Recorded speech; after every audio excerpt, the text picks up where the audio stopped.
ಮೊನ್ನೆ ನಡೆದಂತಹ ಉಪಚುನಾವಣೆಯಲ್ಲಿ ಕಾಂಗ್ರೆಸ್ ಹಾಗೂ ಬಿಜೆಪಿ ನೇರ ಪೈಪೋಟಿಯನ್ನ ನೀಡಿದ್ವು. ದಾವಣಗೆರೆಯಲ್ಲಿ ಪಕ್ಷ ವಿರೋಧಿ ಚಟುವಟಿಕೆ ಹಿನ್ನೆಲೆಯಲ್ಲಿ ಸಿಎಂ ಆಪ್ತರನ್ನ ಉಚ್ಚಾಟನೆ ಕೂಡ ಮಾಡಲಾಗಿತ್ತು. ಅದಕ್ಕಾಗಿ ಹಲವಾರು ಕಸರತ್ತು ಕೂಡ ನಡೆದಿತ್ತು. ಈ ವಿಚಾರವಾಗಿ ಜಮೀರ್ ಅಹಮದ್ ಕೂಡ ಮುಖ್ಯಮಂತ್ರಿಗಳ ಜೊತೆಗೆ ಸಮಾಲೋಚನೆ ಕೂಡ ಮಾಡಿದ್ರು.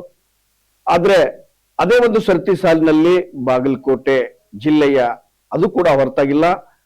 ಇಲ್ಲಿ ಕೂಡ ಒಂದು ಪಕ್ಷ ವಿರೋಧಿ ಚಟುವಟಿಕೆ ನಡೆದಿದೆ ಎಂದು ಇಲ್ಲಿ ಹಲವರನ್ನ ಕೂಡ ಈಗ ಅಮಾನತುಗೊಳಿಸಲಾಗಿದೆ.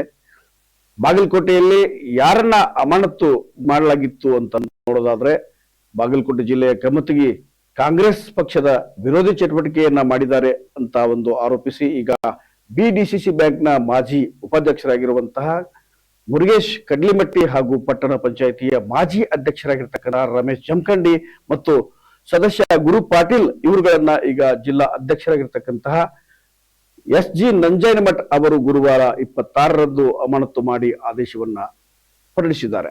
ಈ ವಿಚಾರವಾಗಿ ನಾವು ಗಮನಿಸಬೇಕಾಗುತ್ತೆ, ಕಾಂಗ್ರೆಸ್ನ ಹಲವರನ್ನ ಪಕ್ಷ ವಿರೋಧಿ ಚಟುವಟಿಕೆ ಹಿನ್ನೆಲೆಯಲ್ಲಿ ಅದು ಈ ಒಂದು ಚುನಾವಣೆಯಲ್ಲಿ ಅಮಾನತು ಮಾಡಿರುವುದನ್ನ ಗಮನಿಸಿದ್ರೆ ಎಲ್ಲೋ ಕಾಂಗ್ರೆಸ್ ಪಕ್ಷಕ್ಕೆ ಸೋಲಿನ ಭೀತಿ ಕಾಡ್ತಾ ಇದೆಯಾ ಅನ್ನುವಂತ ಪ್ರಶ್ನೆ ಕೂಡ ಕಾಡುತ್ತೆ. ಹಾಗೆ ದಾವಣಗೆರೆ ಮತ್ತು ಬಾಗಲಕೋಟೆ ಉಪಚುನಾವಣೆಯಲ್ಲಿ ಈಗ ಈ ಕುರಿತಂತೆ ಮುರುಗೇಶ್ ಕಡ್ಲಿಮಟ್ಟಿ ಕೂಡ ಪ್ರತಿಕ್ರಿಯೆಯನ್ನ ನೀಡಿದ್ದಾರೆ. ಏನು ನೀಡಿದ್ದಾರೆ ಬನ್ನಿ ನೋಡೋಣ. ನಂಜನಮಠ ಅವರು ತಮ್ಮನ್ನ ಈಗಾಗಲೇ ಉಚ್ಚಾಟನೆ ಮಾಡಿದ್ರು ಅಂತ 24ನೇ ತಾರೀಕಿಗೆ ಒಂದು ಆದೇಶ ಪ್ರತಿಯನ್ನ ಘೋಷಣೆ ಮಾಡಿದ್ದಾರೆ. ಇದ್ರ ಬಗ್ಗೆ ತಮ್ಮ ಅಭಿಪ್ರಾಯ ಏನು? ನಾವು ಸೂಕ್ತವಾದ ಉತ್ತರ ಕೊಟ್ಟಿದ್ದೀವಿ. ಕೊಟ್ಟರು ಸಹಿತ ಅವರು ನಮ್ಮನ್ನು ಅಮಾನತಿನಲ್ಲಿ ಇಟ್ಟಿದ್ದಾರೆ. ಸೊ ನಾವು ಪಕ್ಷ ವಿರೋಧ ಚಟುವಟಿಕೆ ಮಾಡಿಲ್ಲ ಅಂತ ಹೇಳಕ್ ಇಷ್ಟ. ಸರ್, ಈಗ ತಮ್ಮ ಹಿಂದೆ ಷಡ್ಯಂತ್ರ ನಡೆದಿದೆ ಅಂತಕ್ಕಂಥ ತಾವು ಹೇಳಿದ್ರಿ. ಈಗ ಷಡ್ಯಂತ್ರ ಯಾವ ತರ ನಡೆದಿದೆ ಅಂತ ತಮ್ಮ ಗಮನಕ್ಕೆ ಬಂದಿದೆಯಾ?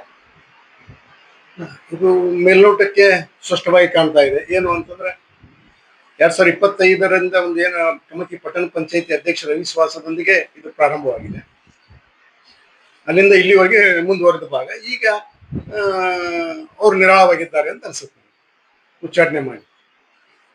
ಸರ್, ತಮ್ಮ ನಡೆ ಏನು ಮುಂದಿನ? ಇಲ್ಲ, ನಾನು ಸಮಾಜ ಸೇವೆ ಮಾಡ್ತೀನಿ, ಸೋಷಿಯಲ್ ವರ್ಕರ್. ಇಲ್ಲ ಇಲ್ಲ ಇಲ್ಲ. ಸರ್, ಈ ವಿಷಯವಾಗಿ ಯಾರು ತಮ್ಮ ಸಂಪರ್ಕ ಮಾಡೋದಾಗಿ ಕಾಂಗ್ರೆಸ್ ಪಕ್ಷದಲ್ಲಿ ಯಾರು ಏನು ಮಾತಾಡಿಲ್ಲ. ಬಿಜೆಪಿಗೆ ಮಾತಾಡುವಂತಹ ಕೆಲಸಕ್ಕೆ ಏನಾದರೂ ಮುಂದಾಗಿಲ್ಲ? ಇಲ್ಲ. ಚುನಾವಣೆ ಒಳಗೆ ಸಹಜವಾಗಿ ನನ್ನ ಜೊತೆ ಗೋವಿಂದ ಕಾರಜೋಳ ಅವರು ಮಾತಾಡಿದ್ರು. ಸರ್, ನಾವೊಂದು ವ್ಯವಸ್ಥೆ ಒಳಗಿರ್ತೀವಿ, ಮಾಡೋಕ್ಕಾಗಲ್ಲ ಅಂತ. ಬರ್ತೀನಿ ಮನೆಗೆ, ಸರ್ ಬರಬೇಡ್ತದೆ ಇಷ್ಟೇ. ಅವ್ರು ಬಿಟ್ಟು ಮತ್ತೆ ಯಾರು?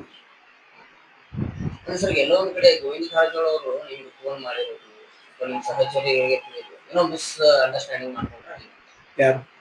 ಗೋವಿಂದ ಕಾರಜೋಳ ಸಾಹೇಬರು ನಿಮ್ಮ ಜೊತೆ ಮಾತನಾಡಿರುವಂಥದ್ದು ಅಥವಾ ತಾವು ಬಿಜೆಪಿ ನಾಯಕರ ಜೊತೆ ಟಚ್ನಲ್ಲಿ ಇರುವಂಥದ್ದು? ನಾ ಯಾರ ಜೊತೆ ಟಚ್ನಲ್ಲಿ ಇಲ್ಲ, ಯಾರ ಜೊತೆ ಇಲ್ಲ.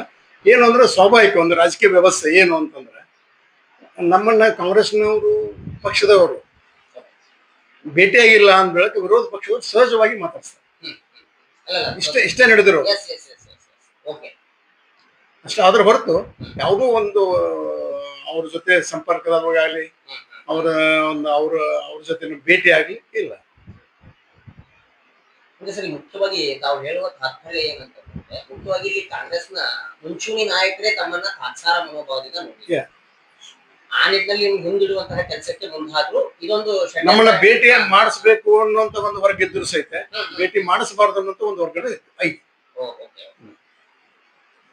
ಪ್ರಯತ್ನ ಪಟ್ಟಿದ್ದಾರೆ, ಇಲ್ಲ ಅಂತಲ್ಲ. ನಮ್ಮ ಹಿತೈಷಿಗಳು ನಮ್ಮ ಜೊತೆ ಆತ್ಮೀಯತೆ ಇದ್ದವರು ಭೇಟಿ ಮಾಡಿಸ್ಬೇಕು, ಸರಿಪಡಿಸ್ಬೇಕು ಅನ್ನುವಂತ ಒಂದು ಇದ್ರು. ಮಾಡಿಸ್ಬಾರ್ದು ಅಂತ ಹೇಳಿ ಒಂದು ಯಥಾಸ್ಥಿತಿಯಾಗಿ ತಾವು ಅಂದ್ರೆ ತಟಸ್ಥವಾಗಿ ಇರ್ತೀರಿ. ಯಾವುದೇ ಒಂದು ಈ ಲೋಕಲ್ ಚುನಾವಣೆ ಸಂಬಂಧವಾಗಿ ಮೀಟಿಂಗ್ ಕರೀತಾರೆ, ಯಾವುದೋ ವಾಟ್ಸಪ್ ಕಾಲು ಇಲ್ಲ, ವಾಟ್ಸಪ್ ಮೆಸೇಜು ಇಲ್ಲ, ಅಥವಾ ಒಂದು ಅಜೆಂಡಾ ಕಳಿಸಿ ಸಹಿ ತಗೊಳ್ಳುವಂತ ಒಂದು ವ್ಯವಸ್ಥೆ ಇರೋದು, ಅಥವಾ ಯಾವ ಪರ್ಸನ್ ಕಳಿಸಿ ಮೀಟಿಂಗ್ ಕರಿಬೇಕು ಪೂರ್ವವಹಿಸಿ ಸಭೆಗೆ ಮೀಟಿಂಗ್ ಕರೀಬೇಕು. ಅಂದ್ರೆ ಈಗ ಅಮಾನತು ಹೊರಡಿಸಿರುವಂತಹ ಪತ್ರ ಕೇವಲ ಅದು ಅಂದ್ರೆ ಕೋರಿಕೆಗೆ ಅಂತ ನಿಮ್ಮನ್ನ ಮೊದಲೇ ಅಮಾನತ್ ಇಟ್ಟಿದ್ರು. ಹೌದೌದು. ಅದೇ ಪೆನ್ನಿಲ್ಲ ಡೇಟ್ ಹಾಕಿದ್ದಾರೆ. ಎಸ್ ಎಸ್ ಎಲ್ಲವೂ ಕಂಪ್ಯೂಟರ್ದಲ್ಲಿ ಪ್ರಿಂಟ್ ಆಗಿದೆ. ಓಕೆ 26ನೇ ತಾರೀಕು ಕಂಪ್ಯೂಟರ್ನಲ್ಲಿ ಪ್ರಿಂಟ್ ಇದರಲ್ಲಿ ಬರುತ್ತಾರೆ. ಈಗ ನೀವ್ ಹೇಳೋ ಪ್ರಕಾರ ಸರಿ, ನಿಮ್ಮನ್ನ ಯಾವುದೇ ಒಂದು ಮೀಟಿಂಗ್ ಕರೆದಿಲ್ಲ, ನಿಮ್ಮನ್ನ ಗಣನೆಗೆ ತೆಗೆದುಕೊಂಡಿಲ್ಲ, ಈ ಮುಂಚೆ ಅಂದ್ರೆ ಎಲೆಕ್ಷನ್ ಪೂರ್ವಭಾವಿಯಾಗಿ ಯಾವುದೇ ಸಭೆಗಳಿಗೆ ಕರೆದಿಲ್ಲ ಅಂತ ಹೇಳ್ತೀವಿ.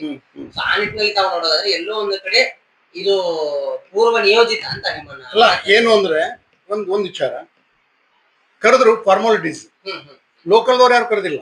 ಓಕೆ ಒಂದ್ಸರಿ 2 ಸರಿ ಜಿಲ್ಲಾಧ್ಯಕ್ಷರು ಫೋನ್ ಮಾಡಿದ್ರು, ಮೀಟಿಂಗ್ ಐತಿ, ಆಯ್ತು ಸರ್. ಅವತ್ತು ನಾಮಿನೇಷನ್ ಕೊಡೋ ದಿವಸ ಕ್ಯಾಂಡಿಡೇಟ್ ಫೋನ್ ಮಾಡಿದ್ರು ಬೆಳಗ್ಗೆ 23ನೇ ತಾರೀಕು, ಅನ್ನಾರ ಬರ್ತೀನಿ ರೀ ಅಂತ ಹೇಳಿ. ಮುಂದೆ ಅವರೇ ಹೇಳಿದ್ರು, ಇಲ್ಲ ನಾನು ನಿಮ್ಮ ಮನೆ ಮಠ ಬಂದು ಕರಿಬೇಕಾಗಿತ್ತು, ಇಲ್ಲಿ ಕರೆದ್ರೆ ಭಯಂಕರ ಟಾರ್ಚರ್ ಕೊಡ್ತಾ ಇದ್ದಾರೆ ಲೋಕಲ್ ಕಮಿಟಿಯವರು, ಅದಕ್ಕೆ ಬರಕ್ ಆಗಂಗಿಲ್ಲ. ಆಯ್ತು ಬಿಡಪ್ಪ, ನೀ ಯಾಕೆ ಟಾರ್ಚರ್ ಕೊಡ್ತೀವಿ ಇಷ್ಟು ಹೇಳಿದ್ರು.